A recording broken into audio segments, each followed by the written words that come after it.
is called the taxation of employment income. Employment income. Taxation of employment income. Of course, what is employment? Of course, unemployment, you should know what they call unemployment. So I don't need to be telling you what unemployment is all about, yeah. So, but you should know that unemployment is a contract where a person agrees to carry out a certain assignment or a job for his employer is called unemployment. Unemployment is a contract where a person agrees to carry out a certain assignment or jobs for his employer is called unemployment. So which means now, if remember, we're looking at also on the taxation of personal income. Now we're looking at here the income. If you as a person, as an employee, you are actually contracted or you are engaged by somebody who is called an employer. How would tax authority are going to remember? The first one is just called a sole trader, an individual.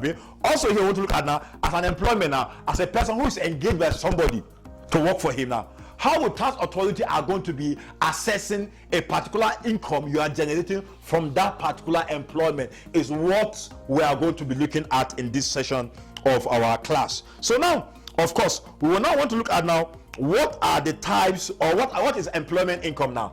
Employment income. Yeah, we want to look at now what is an employment income. That is what we want to look at in this class. Of course, now employment income is an income that is generated by an employee in the course of discharging his assignments. Is called an employment income, which means any income you generate as an employee in the course of discharging your assignment to your employer, that particular income is called the employment income. Yeah, it's called the employment income. Now we want to now look at what are the types of employment. Yeah, types of employment, though I don't think anybody's going to ask you, of course, what are the types. Basically we have two types of employment. Yeah, we have, of course, the first type of employment is called the Nigerian employment. And a Nigerian employment is an employment where a duties are carried out wholly or partially in Nigeria. Is called the Nigerian employment. Any employment or any duties that is executed by an employee, either partially or wholly in Nigeria, such particular employment is called the Nigerian employment. Then, of course, the second type of employment is called the foreign employment. A foreign employment is an employment that is carried out, that is not within the national jurisdiction of that particular, employee is called the national or foreign employment. Now, of course, now I want to look at now what are those classification of. We'll look at that classification of employment income. That is what we want to look at now. What are the classification of employment income? Of course, the first one is called the cash emolument. Cash emolument is called. That's the first one, which means now this cash emolument includes the following.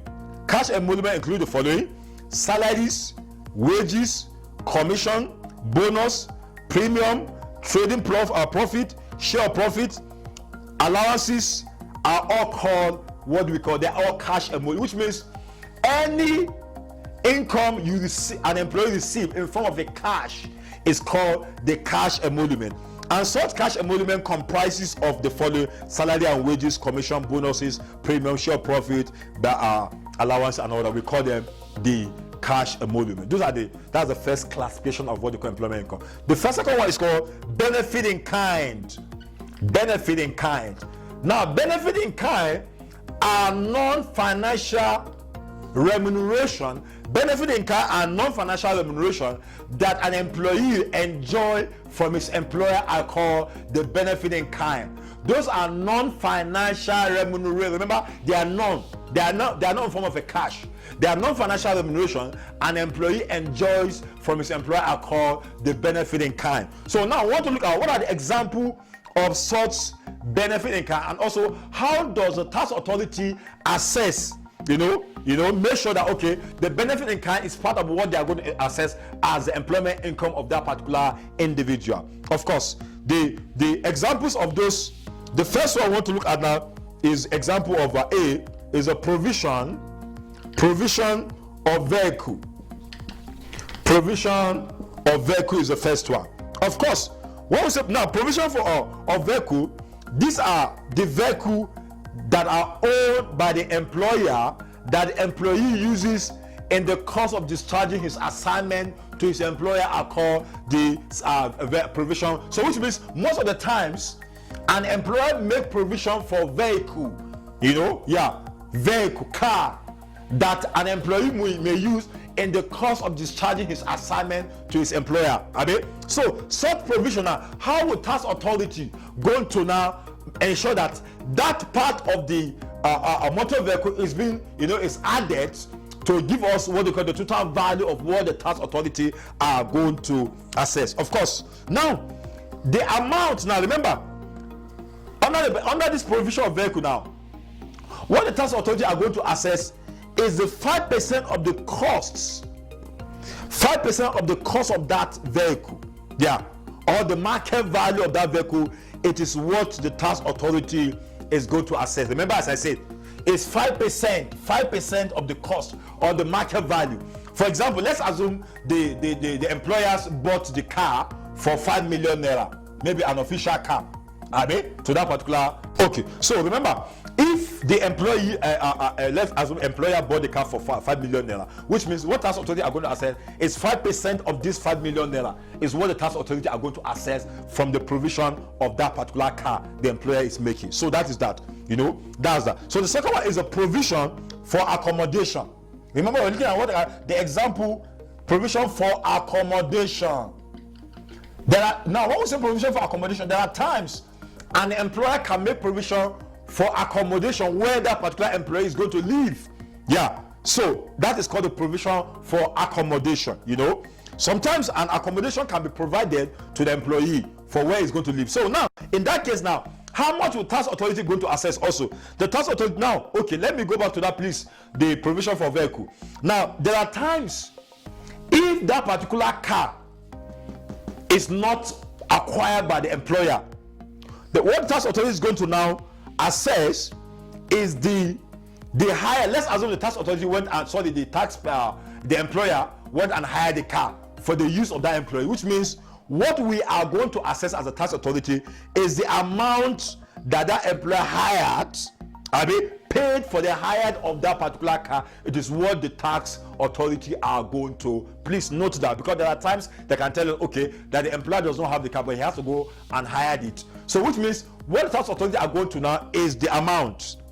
So the amount he paid for the hire of that particular car is what we are going to assess. Now, okay, let's go back to the accommodation. The accommodation also is the 5% of the cost of the accommodation now. Is the 5% of the cost of the accommodation. That is what is the value of the cost of that particular building is what the tax authority are going to assess. And let's assume again, maybe that particular accommodation provided by the employer is actually in a rented apartment. It's not owned by the tax or by the employer, which means what the tax authority are going to assess is the annual rent paid by that particular employee is what the tax authority are going to assess. So these are so let's go to the third, provision or example of what they call the benefit in kind and how to, how they are going to be assessed. The third one is called the provision of domestic staff. Domestic staff. Now, there are times an employer can actually provide some, domestic staff for the employee. Example, maybe the housemaid or a driver and all that. So now, how much will tax authority are going to assess? So which means in this case, the tax authority are going to subject to tax the amount of salary and wages that are paid to those housemaid or domestic servant. It is what the tax authority are going to assess. The amount that are paid to those domestic staff or servant is what the tax authority as salary and wages is what the tax authority are going to. So these are the three example of what they call the benefit in kind. These are three examples of what they call the benefit in kind. These are three examples of what we call the benefit in kind. So that is that. So now, of course, now we want to also go ahead. So these are examples. So remember, as I told you again, these are classification of employment. We have what they call employment income, the cash emolument, and also what they call the benefit in kind. And then, of course, benefit in kind, this one is a cash remuneration, and comprised of salary and wages, comprised of commission, trading profit, comprised of so many things, allowance and all that. Then, of course, this one is a benefit. It's a non-financial remuneration that an employer provides to his employee in the course of discharging his assignment. Then, of course, these are the example of the what they call the benefit in kind, and how the tax authority normally assess such income. So that is that. So let me just give you the format for that. Okay, so remember, let me just do a recap again. Remember, we're talking about the taxation of employment income. Of course, we talk about what an income is, or what an employment is. We also talk about what an employment income is. We say employment income comprised of those salary and wages, commissions, allowance and all that. Of course, we now see that this employment income can be divided into two. You can say we have cash emolument and also we have benefit income. We now say the cash emolument, these are remuneration an employee receive in form of the cash, are called the cash remuneration or cash emolument. An example of such cash emolument are salary and wages, allowances, fees, profit from trading, compensations, bonuses, premium, and all that. Then we have also what they call the benefit in kind, is second classification of our employment income, which is a benefit in kind is a non-financial remuneration that an employee receive from his employer. When I say those non-financial remuneration, comprises of number one, we say provision of the assets. When we say provision of assets here, please, I need to emphasize on it's not just vehicle. Of course, provision of assets simply means here, which means an employer can actually make provision for motor vehicle, that's official car, provision for maybe fitting some furniture. Maybe that particular employer furnished the house where the employee is going to live. Also, it's part of what the tax authority are going to assess, which means 5% of those assets is what the tax authority are going to assess. Then also, when I say if that particular employer hired the asset, which means the tax authority is going to assess the amount that was paid, on the hire of such assets. Then, of course, the second one we said, the second aspect of benefit in kind we say is a provision for accommodation, which means there are times the employer or your employer can actually offer or provide a residential accommodation for the employee, which means what the tax authority are going to assess is just 5% on the value of that particular, accommodation. And in case it's hired also, the annual renter is what the tax authority are going to assess, which means they will now say the third one is a provision for domestic staff. And now say there are times an employer can actually make provision for domestic staff or servant to the employee, like for example the driver, the housemaid and all that. When I say what tax authority are going to assess is the salary and wages that is being paid to such domestic servant is what the tax authority are going to. And remember also, we also talk about what they call two classification or income. We say we have earned income and also we have what we call unearned income. We say earned income as such income that the individual. Okay. So now I want to be looking at of course you should know that under the employment income, the basis of assessment, which means an individual employment income, is assessed on the actual year basis, which means an income of individual, is assessed on the actual means in the year you earn that particular income, that is the year tax authority are going to assess you as an individual. Okay. So that is that. In this session, we want to look at, remember we are talking about what we call the taxation of personal income. That is what we are talking about. The taxation of personal income is what we are talking about. So, and when I say there are three forms of this taxation of personal income, we say we have got taxation of a sole trader, taxation of the of unemployment, and also taxation of the partnership and all that. And remember here we said the focus here is actually not on the company. The focus here is on the individual, not on the company per se. That is why the sole trader, we said a sole trader is a one-man business. So which means you don't actually tax the business per se, you tax the person. Whatever profit the business generates, like the person generates the profit. So that is why. So I remember we said, of course, the basis period for the assessment of an individual, we said actually is on actual basis. That is that. So we have done the taxation of sole trader, and also we have done what we call the taxation of the employment. Yeah. So now, of course, I'm going to give you also format for the taxation of employment. But now I want to look at what we call, by the time we're talking about what we call the different types of or classification of income. We say we have earned income, also we have unearned income. By the time you add now, you should know that earned income, any income you receive as a result of your mental and physical effort is called the earned income, which means salary and wages, commissions, allowances, benefit, they are all earned income. Now, earned income are assessed on the actual, particularly salary and wages, they are assessed on the actual basis. Then, of course, we have unearned income. Unearned income are those income you generate, not other than your physical and mental effort. Example, investment income are example of what you call an unearned income, like dividend received, interest received, rent received, and all that. These are unearned income. And unearned income are set on preceding year, not on actual year. And you should know what we say on income, we mean those frank investment income. And frank investment income are subject to what they call withholding tax.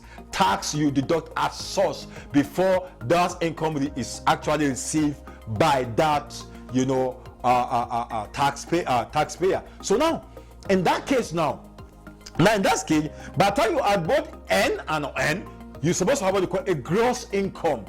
A gross income is a combination of both N, gross income, the gross income of a taxpayer, is a combination of both N plus unearned income. By the time you add these two, we are going to give you what you call now. By the time we arrive at what they call a gross income, of course, gross income is not assessed directly. There are some relief and allowances that has to be removed from this before you have what they call a taxable income of a taxpayer. Before we now apply the tax table to determine the tax payable or the tax liability of those tax. Now I want to look at now those things now, those relief and allowances that is being removed from your gross income before you can determine the taxable income of a taxpayer.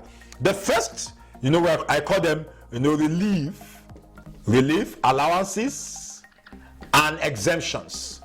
Tax exempt. Tax exempt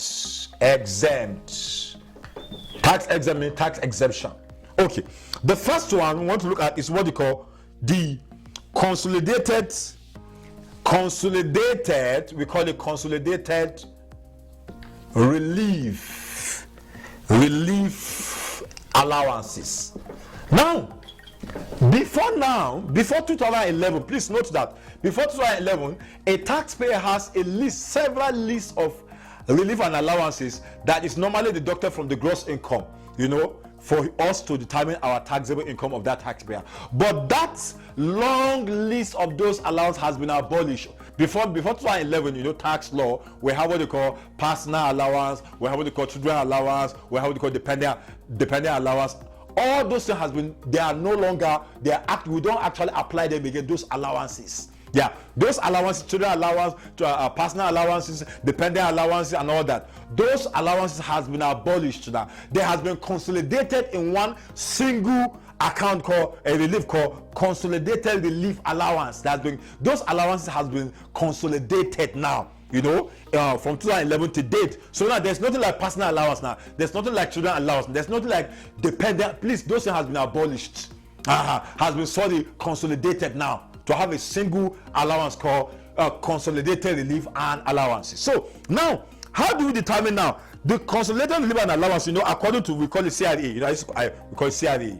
So is granted at the higher of 200,000 or 1% of the gross income plus 20% of gross income. Please let me say that again. consolidated relief allowance is granted at the higher of 200,000 or 1% of gross income plus 20% of gross income. Okay, look at higher. Is a higher of 200,000 or 1% of gross. Remember, when I say gross income, we mean gross income is a combination of both earned and unearned income. That's our gross income. So which means, okay, so there again, plus 20% of that earned income. Which means, if, for example, let's assume our total gross income is 1 million. Let's assume our gross income is 1 million naira, for example. I mean, so we want to determine our CIA, which is consolidated relief allowances. Now, the first thing, remember, looking for the higher, which means you are going to choose in between 200,000 and 1% of gross income. Which one is higher? So, which means we are going to say, okay, 1% of 1 million. Okay, 1% of 1 million. Now, what we are saying here is that 200. We are looking higher of 200,000 or 1% of gross income. 1% of 1 million is 10,000. So, which means what you are? So, which means 200,000 is higher than the 1% of 1 million. So, which means we are going to say 200. We are going to choose 200,000, which means 200,000 is higher than 1% of 1 million. Then plus 20% of 1 million. 20% of 1 million will give you 20% of 1 is going to give you 200,000. So, which means 200,000 plus 200,000. Your CIA is going to give you 400,000. Please, I don't know that is clear. Your CIA is 2%, is a higher of 200,000 or 1% of gross income. Now, first, 200,000 is higher than 1% of 1 million.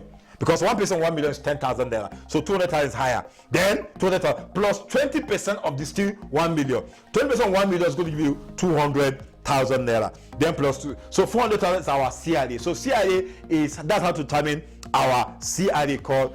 Yeah, remember we say is a list of all those allowances that has been abolished that is now consolidated into a single allowance, or relief. So that is that. Then the next thing here I want to look at, the next tax deductions and exemption is what we call the National Housing Fund contribution. Yeah, number one now. That's number two now. Number two is National Housing, Fund. What we think about National Housing Fund here? They say National Housing Fund provides that a Nigerian earning an income of 3,000 and above per month in either the public or private sector of the economy shall contribute 2.5 of its basic monthly salary to the fund. So that's how to determine your national housing, which means the moment you earn up to 3,000 naira per month and above, which means you are supposed to be contributing into a particular fund called National Housing Fund, and the percentage is of course 2%, 2.5% of what you are earning monthly is what you are going to contribute to that particular fund. And whatever you are going to, remember those amount, this is part of what you are going to remove from your gross income before tax. Remember, these are deductions. These are what tax authority will deduct before you are finally assessed by the tax authority. So which means any amount you contribute into your national housing fund, that amount will not be assessed. That amount will be deducted from your gross income. So and remember, it's 2.5% of course the examiner is going to tell us based on the exam here. So that's the third one is called the National Health Insurance Scheme. National Health Insurance Scheme. They say this scheme was set up by the National Health Insurance Act for the purpose of providing health insurance which shall entitle to person insured under scheme and dependent, and the benefit of prescribed goods quality and the cost of effective health and all that. They say in the public, the employer is expected to pay 3.25%, while the employee pays 1.7%, which translates to 5% of the employee's consolidated salary in case of the private sector and order. So that is what this is also another fund or another, you're supposed to be deducted from your. Then the fourth one, is what you call the life assurance. Life assurance. Remember, we're looking at those relief allowances and also tax deductions. So those are the things that are supposed to be deducted from your gross income. So when I say the fourth one is life assurance premium.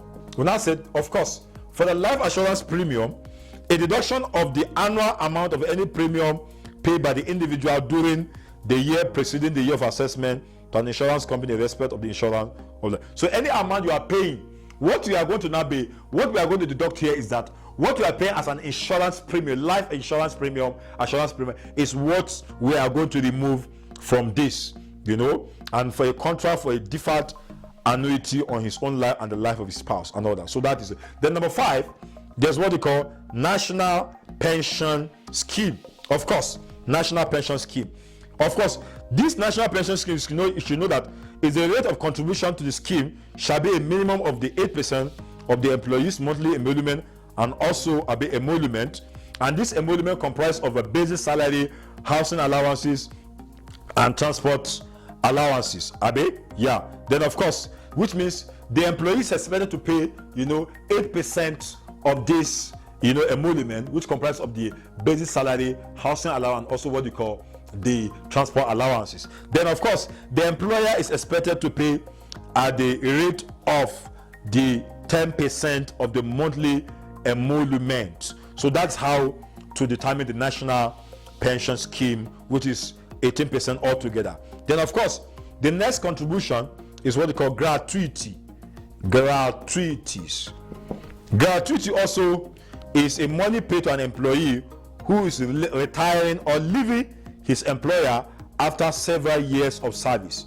So also this amount of gratuity too is a tax deductible, which means this amount too will not be, as it will also be removed from that from the gross income of the then. So these are basically what these are the what we call, remember to say the first one is what we call consolidated relief allowance, which we say is the higher of the 200,000 or 1% of the gross income plus 20% of gross income. Then you have National Housing Fund, the one you are contributing also is going to be removed from your gross income. The National Health Insurance Scheme too, what you are contributing to also to that particular scheme too will be removed. Then also life assurance premium also will be removed, what you are paying as a life assurance between you and your wife. Then also National Pension Scheme, also what you are contributing will also be removed from your gross income. That amount will not be taxed. Then we have gratuity. So these are what you call, these are the items that will be removed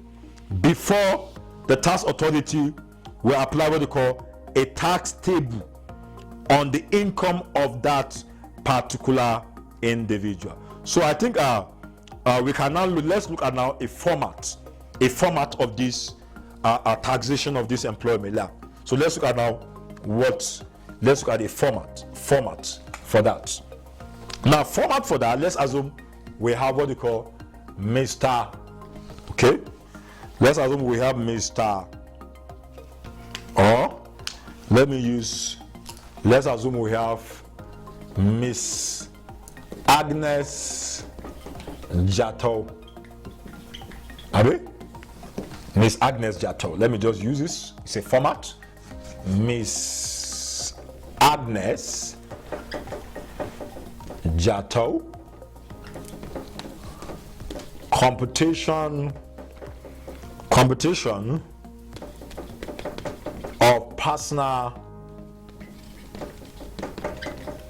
income tax liability. Remember, in this case, it's going to be assessed on actual year for 20XS year of assessment.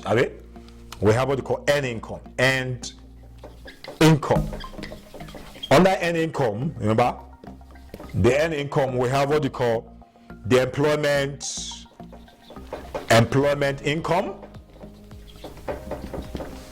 We have it called business income, business or trading income.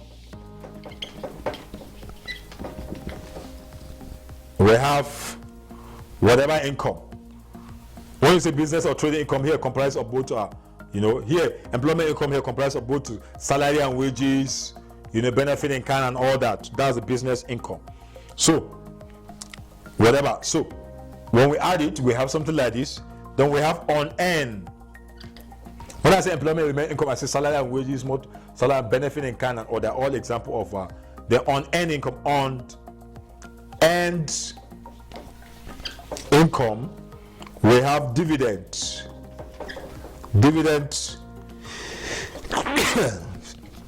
Gross amount is the gross amount you are going to, if it's given to you in form of net amount, you have to go and gross it up. Then interest received, also gross. We have rent received, that one to gross. If you add everything together, then you add to give you gross income. This is what make up your gross income. Yeah, this is actually what make up your gross income. So we now go and say our CRA. Remember, we say CRA is 200,000. You also remove it. Whatever is your CRA, we remove from here to give us this. Then we have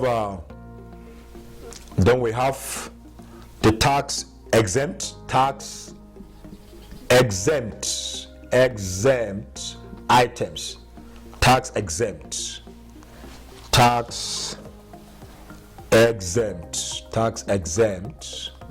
items. Example, remember, say National Housing Fund, National Health Insurance Scheme, National Pension Scheme, Life Assurance Premium, gratuity, in case there is, you remove. Whatever you have, that is what we are going to call chargeable income. That's a chargeable income of that individual, is what we are going to tax the individual. Then we can now apply our tax table. You should know your tax table now. Currently, you know our tax table. So you can now apply your tax table of 7% and all that. So this is a format for determining the remember, this is, we are looking at for the individual, you know. So sorry, employment, taxation of employment and all that. So that is how to determine, you know, that. So now shortly we want to look at a question.